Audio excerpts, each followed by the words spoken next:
you to go speak through your life. Whatever's going on, the enemy meant to destroy you, but God is using it to bring victory, His Son, into your life. Amen.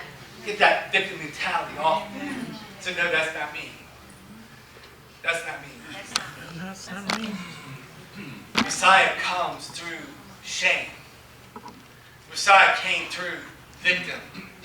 I'm not a victim. I'm a victor in Christ. Rahab. Who is she? Well, you know the story. She's found in Joshua chapter 2, verse 1. Starting at verse 1. Now you know the story. Here we got the Israelites. They're coming out of Egypt. And we've got Moses delivered them. And now they're getting ready to cross. They crossed the Jordan River. And they're coming up to a great big city. You know the name of the city? Jericho. Yeah.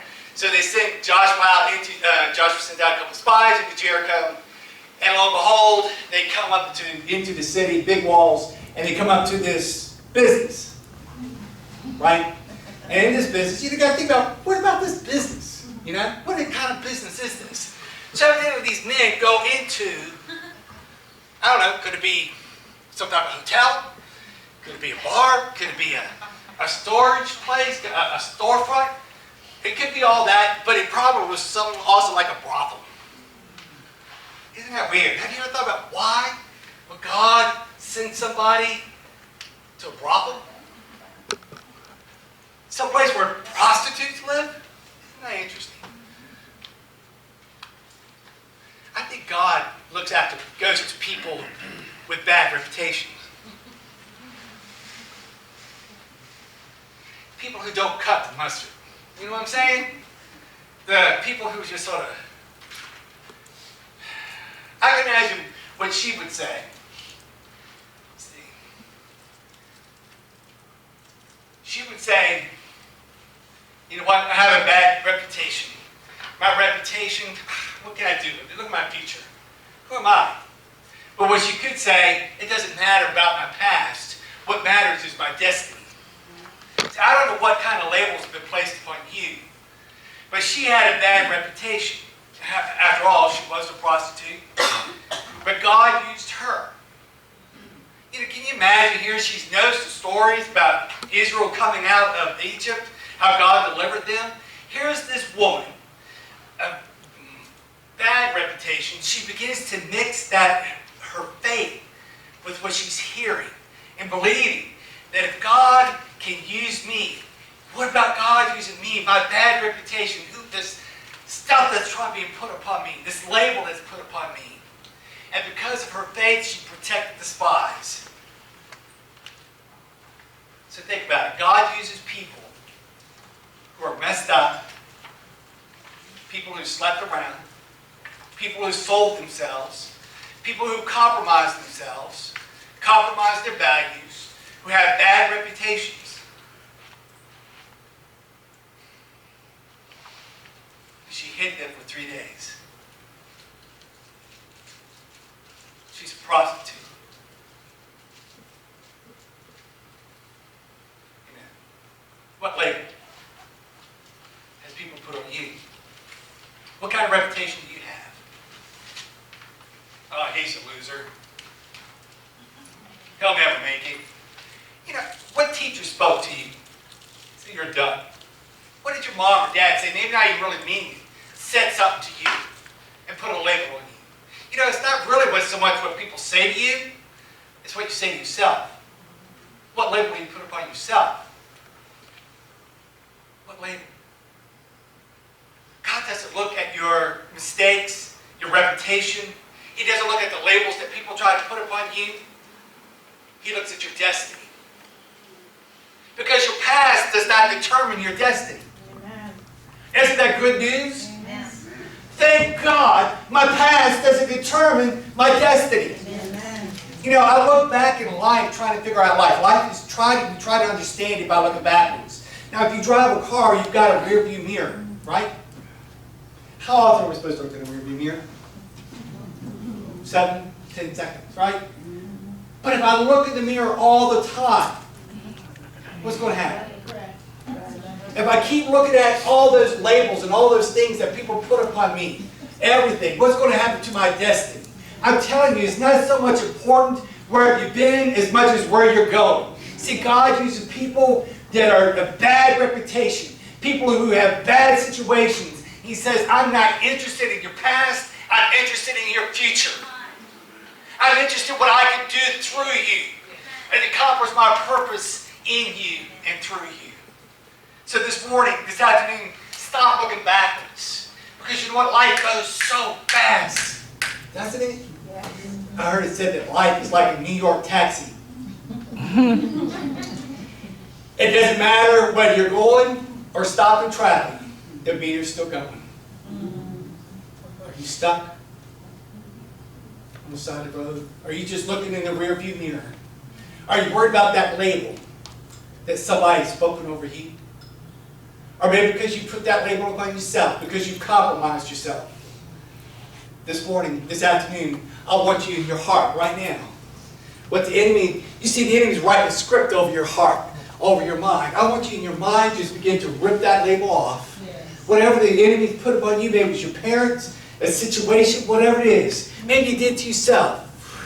Yes. I want you to rip that label right off of you. Yes. Jesus is the author and the finisher of your faith. And let Him write a new label over your life. He said, you know what?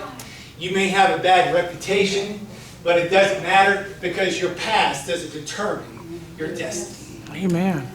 That's what Jesus is writing over your life. That's what He says about you.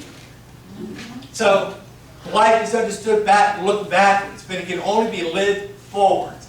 God is bigger than my past. My destiny does not determine my future. Isn't that so good? To know that it doesn't matter, that He can use someone like me. Now, also, let's look at Ruth. Who in the world is Ruth? What's interesting about Ruth is she's a Gentile. What label would we put on her? Well, a label we could put on her, or what she could say, you know what, I'm not special. I'm an outsider. What is cool about Ruth is that there's a whole book in the Bible dedicated to an outsider. Someone who's not a Jew. She's not a chosen person. She's not chosen.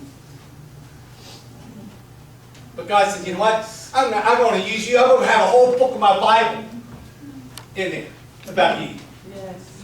Amen. How many of you ever felt like an outsider? You ever been picked last on the team? Oh, yeah. Or a spelling bee? Oh, don't worry about being spelling bee. Felt like an outsider. But who is she? Well, think about it. She's from Moab. How did Ruth and Naomi meet up? Well, Naomi had a husband, 2 kids, 2 sons. It was a family of the land. They go to Moab. So when they get to Moab, the boys get married. One of them gets married to Ruth. The boys either get died, the husband dies, and Naomi is bitter. I mean, it'd be hard for me not to get bitter at that point too. She says, I love you girls, but I'm going back to Israel. I'm leaving. So she says, I'm gone. I'm out of here. But Ruth said, no. Here comes the famous line. What's the famous line? Where you go, I will go. Yes. Wherever you go, your God be my God, your people be my God. So she said, think about this, even though Naomi has so much bitterness, she must have heard something. Ruth heard something. And she mixed it with faith. She heard about the faithfulness of God. See, she could have took, you know what, I'm an outsider. I don't belong. I'm not chosen. I'm not special. No. She said, you know what? I believe. Amen. And she mixed it with faith. Yes. And she said, you know what? I will go to Israel. So what happens? This outsider, she goes to Israel and she marries who? Boaz, who is great grandfather of King David. So this outsider who doesn't fit the mold, who's not chosen, is the great-grandmother of King David. Isn't it good to know that God will pick me? Jesus said, I have chosen you. and ordained you that you should bear forth fruit. Now think about this. It's not like, all right, I'm going to go to a candy store, okay? I'm going to go to a candy store, I'm going to pick up some mothballs, some Skittles, and maybe a little this, a little that. You know, have a little does of that. That's not what he's saying. No, he's not doing that. Matter of fact, what he's saying is, I picked you. You see, I've chosen you. As a matter of fact, I have a purpose for you. I've cut you. I've made you in a certain way. Because I've got doors I've got to open. And I've got doors I've got to shut. And I need you. I've designed you and I've created you specifically. I am chosen of God. This afternoon you may feel like you don't belong to anybody. You may feel like the black sheep of the family. But my God says, I've chosen you. You're His own. You've been bought with a price. As a matter of fact, before the foundations of the world, He has a plan for your future. Don't let the enemy put that stuff in your head. Say, I'm just an outsider. I'm not special. I'm not chosen. Ladies, men, you are mighty women and men of God. You've been chosen for a purpose. And God is looking for somebody to pour His faithfulness through. He's choosing you. God is choosing you. Don't lose your faith when you feel all this stuff coming on.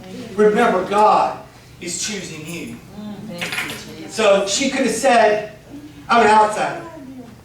And she's saying, I'm chosen.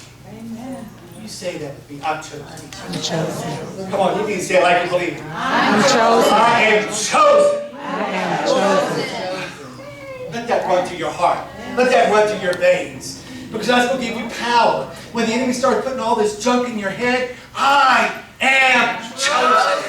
See, when you're in the middle of bed at night and you start tossing and turning and you're going, no, I am chosen. You are chosen, Zach. So, maybe you feel like you're not good enough. You're on the outside. Ruth says, I am chosen. Well, let's look at Bathsheba real quick. Bathsheba, think about her. Her story is found in 2 Samuel. What could she said? You know the story of Bathsheba. Think about that. This woman, evidently, was pretty awesome. I guess Israel has a lot of good-looking women, you know. So she has a lot of good-looking women there. And as you know the story, King David was supposed to be out to war, all this other stuff. And he goes out of his palace and he sees this woman, Bathsheba, taking a bath. Isn't that funny, Bathsheba taking a bath? So anyway, she's one of the prettiest. He brings her up to the palace and he ends up seducing her. Now, who is this woman, Bathsheba? Think about it. Here she is. She's so like hoity-toity. You know, she's up there. I mean, she's a wife of a general, Uriah. Yeah, she's up there. I mean, life's looking good. It's good. But she makes a mistake. She gets seduced, has an affair, she gets pregnant. Right? She gets pregnant, and now got to do a cover-up thing. So you know the story about Uriah, trying to get Uriah to his wife, all this other stuff. Didn't work out, so David ends up killing Uriah. And God is not pleased. So not pleased. So the baby ends up dying. Can you imagine what she's thinking? I blew it. I blew it. Ever felt that way? You know, we're all one step away from stupid. Aren't we? Just doing something stupid. But she took the step. I'm not loved by God anymore. God can't use me. I'm so stupid. I have mistakes. I had life going for me. I'm so stupid. Well, as you know, David and Bathsheba get together and they have another baby. And God names this baby Jedediah Solomon, which is translated, my beloved. With all your mistakes, with all the stuff that you've gone through, God says, you're my beloved. And I'm still going to use you. I'm still going to use you to send my son, that you're going to be the great-great-great-great grandmother of my son. I don't care what mistakes you've made in your life. I don't care what's going on. God says, you're my beloved. So I talked about 4. Let me hit one real quick. Hebrews chapter 11, verse 11. Even Sarah. That's NLT says, even Sarah. You know Sarah, real quick. I'll try to go real quick. Sarah's the wife of Abraham. I don't know, she must have been a hottie too. Think about it. Pharaoh wanted Sarah. I mean, I don't think of her as a hottie. I think she's a diva. You know? I mean, well, men rule the roost, but really, she's the neck that turns the head. You know what I'm saying? I mean, she was able to get Abraham to do what she wanted, you know? And you know the story how they had a promised child. Supposed to have a promised child, so what she do? She gets in there and manipulate. Because God is taking too long. Get like that. God, you're just taking too long. So I'm going to get in there, and I'm going to make this thing happen. You know, and we end up mixing things up. So she makes a mistake. I hate to say that, but Ishmael was like, a mistake. Right? And what God's plan, what God's purpose. So, well, she ends up having a baby, Isaac, and jealousy's all to the camp. And what they got to do, they got to get rid of, now I'm mad. Got to get rid of Ishmael. And you got to get rid of that, Hagar. Got to get rid of her.